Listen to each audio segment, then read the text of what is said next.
Welcome to Sensible Transfers. Here's how this is going to work. We're going to take a team, we're going to look for the weaknesses in that team, and then we're going to suggest some transfers to fix those problems on the field. It's worth saying from the outset that we're not really interested in rumours. What we're doing is simply thinking about the best solutions to these problems on the field. So let's look at Manchester United. So here on the board, we've got Manchester United's starting 11. We do need to begin by talking about Diogo Dalot, because Diogo Dalot is being expected to do everything for Manchester United as the right back. He's racking up a huge amount of minutes, and Manchester United are going to have to bring a backup in for him at some point. But we did talk about this on the summer Sensible Transfers video, so if you want to, you can click this link here and you'll be able to go back and rewatch that video. Well, obviously the big question on everyone's lips is, how do Manchester United replace Cristiano Ronaldo, who left just before the World Cup started? Now, that does leave them fairly light on the ground in the centre forward position. Anthony Martial has been playing here, but he's obviously regularly injured.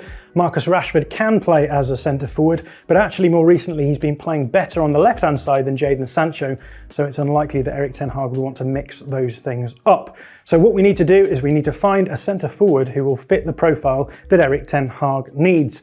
But that's not an easy question to answer, because as you may remember, that when Erik ten Hag burst onto the scene in the Champions League in 2018-19, he was playing in a system where Dusan Tadic played as a centre forward. Now, Dusan Tadic is usually a wide left player, but in this Champions League, Erik ten Hag played him as a false nine almost here. And so what was happening is that Tadic would be occupying the defence, but he would often drop deep to help out, and this would trigger a movement from Van der Beek to go in behind. He was the central midfielder in this situation, and then David Neres and Hakim Ziyech, two wide players who like to get forward into these sorts of areas, and so by dropping in deep, there was plenty of space then for other players to exploit. But actually what a lot of people don't realise is that in the league, Erik ten Hag was playing with Klaas-Jan Huntelaar as the 9, with Tadic over on the wide left-hand side here. Sometimes he played with Kasper Dolberg as well. And then actually later on in the second iteration of Erik ten Hag's Ajax, Sebastian Haller was played as a forward as well. These are all players who are traditional 9s,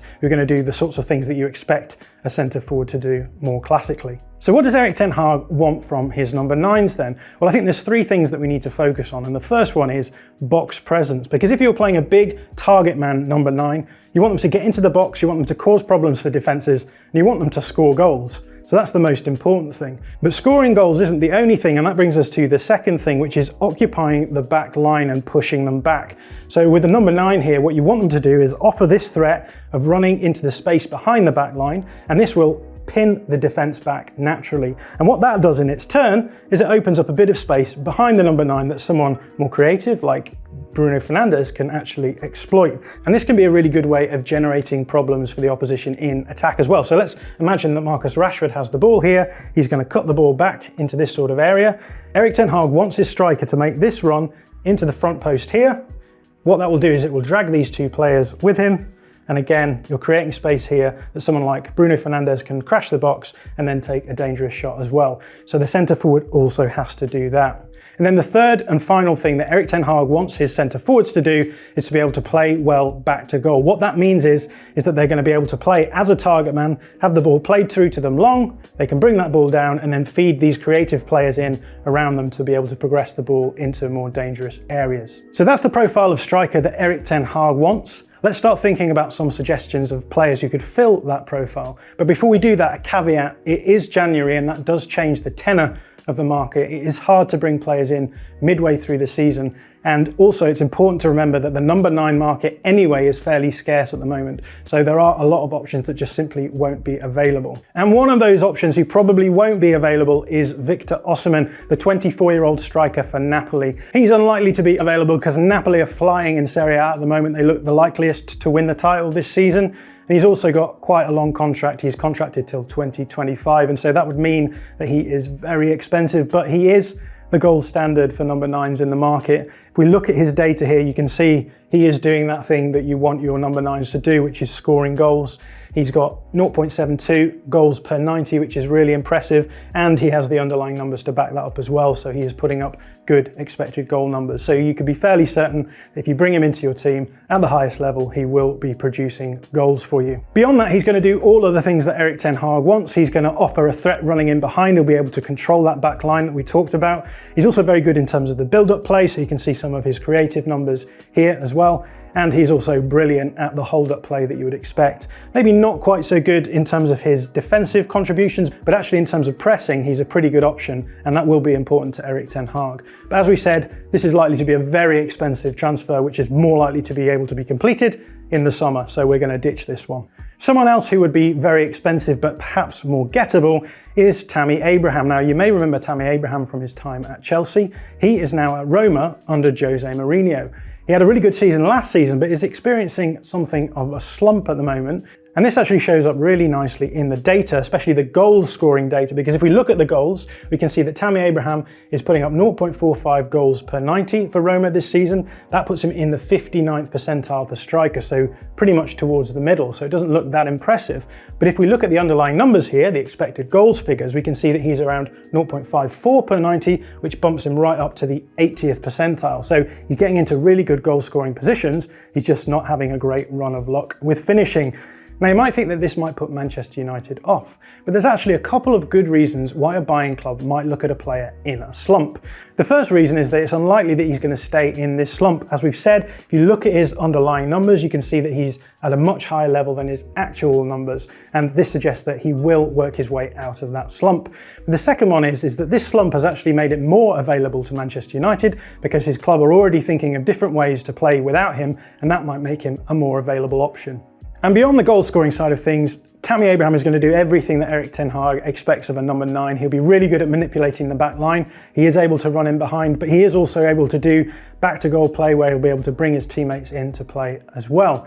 And although he is going to be very expensive, it is worth remembering that Tammy Abraham is a homegrown player, and so that will add more value to him for Manchester United as well. But it's January, and that means two things. Firstly, Manchester United may not want to spend big money simply because they're forced to midway through the season. The second reason is that it doesn't give Manchester United the amount of planning that they might want to bring in a long-term contract and a player who they might build a team around in the future. And so the solution might be to bring in a temporary fix, a player who is cheaper, but who does all of the things that Erik ten Hag wants anyway. And that's why my sensible transfer for this position is Marcus Thuram of Borussia Mönchengladbach. He is 25 years old, he is entering his prime, so Manchester United will get lots of years out of him, but he's also coming to the end of his contract with Gladbach, which would make him eminently gettable for not a huge fee. And he's also a very flexible player, so he would be able to play as a centre forward, but you could also play him out on the left as well, and he has played there for various teams.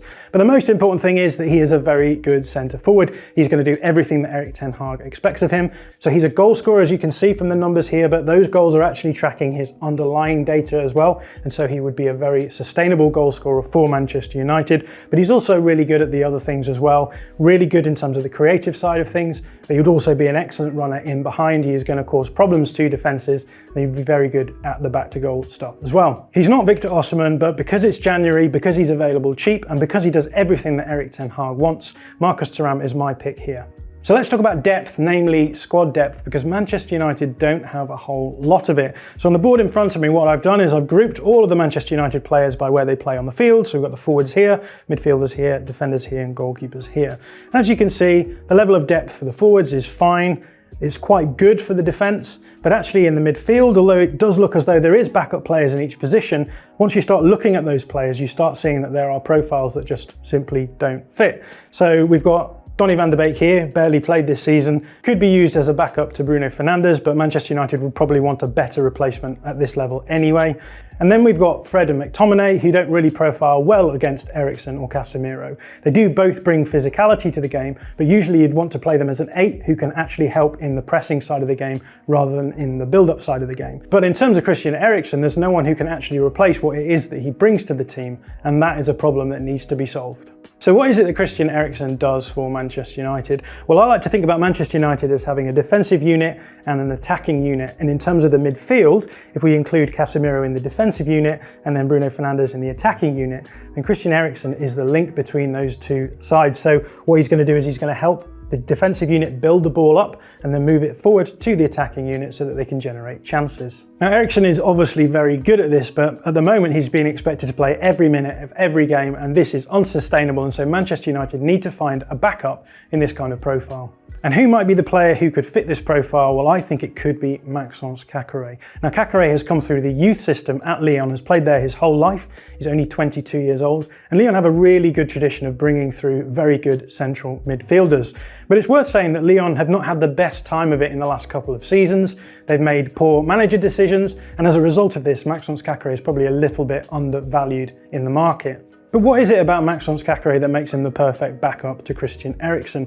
Well, he's actually a really high volume build-up player, really good at passing. So you can see here his passes into the final thirds, really high. Progressive passes are good as well. He's good under pressure. And so as a result of that, he's able to move the ball down the field in a way that Fred and McTominay just aren't able to do. But on top of that, he's also really good out of possession as well, which is important because he'd be playing alongside Casemiro as well in that double pivot. And so what we have with Caqueret is just a really well-rounded player who's going to be able to move the ball forward, also going to be defensively solid. He's not going to be quite the same as Christian Eriksen in terms of the creativity, but he is going to be the important link between those two parts of the Manchester United team, the defence and the forwards. And so for this reason, Maxence Caqueret is my sensible transfer. And here's what it looks like in real life, apart from actually Maxence Caqueret would be on the bench because Eriksen would be playing. But I hope you've enjoyed this video. Make sure you're subscribed to the channel. See you later. If you like this video, please consider subscribing to the channel. The Athletic brings you the best sports journalism in the world in a personalised experience, connecting you with the stories and teams that you care about the most. There's coverage of 13 sports, plus direct access to world-class journalists through live Q&As, discussions and podcasts. And you can try it now for free for 30 days by clicking the link in the description.